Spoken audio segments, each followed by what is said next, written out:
I want you to think a little bit on what happens when marriage or when life doesn't turn out the way you planned. How do you feel when everything you've planned for in life doesn't turn out the way you planned? Has that ever happened to anybody? Like, you have goals set up, you have the plans set up already, you have the person that you're going to marry, when you're going to get married, when the type of house you get, the type of house you're going to have, the type of dog you're going to buy, no cats, of course no cats. I mean, who wants cats? I mean, you have it all figured out, you have it all planned, and then out of nowhere, life happens. So what do you do when things don't happen the way you expect? And believe it or not, in the Bible, there are a lot of couples and a lot of people that go through the exact same thing that we go through every day. And we get to learn from their triumphs, we get to learn from their victories, but we also get to learn from their failures.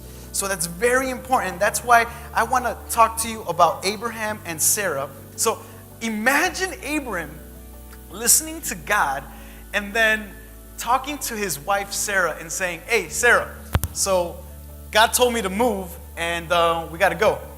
Can you imagine Sarah's reaction?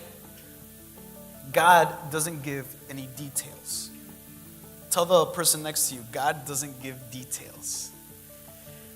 God loves to say something very generic, very broad, very vague, without giving details.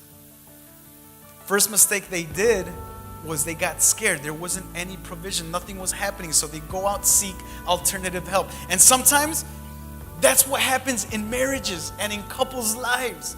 We don't see what God promised in our lives right away, so we want to do it our own way. We want to look for our own type of help. We get help from our friends and try to get advice from other people or try to do something.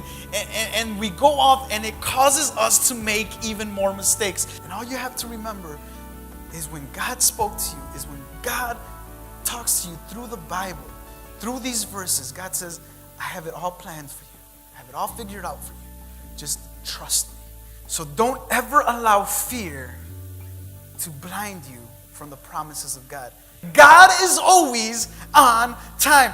God is rarely ever early, never late. God is always on time. So don't try to rush God when He has perfect timing.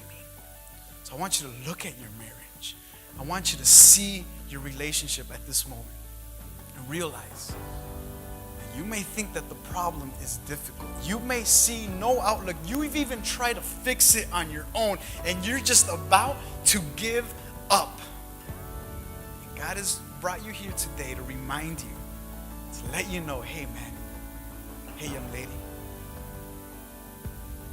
there's nothing impossible for me. And if you allow me to work in that relationship, in this relationship today, I can make things better again.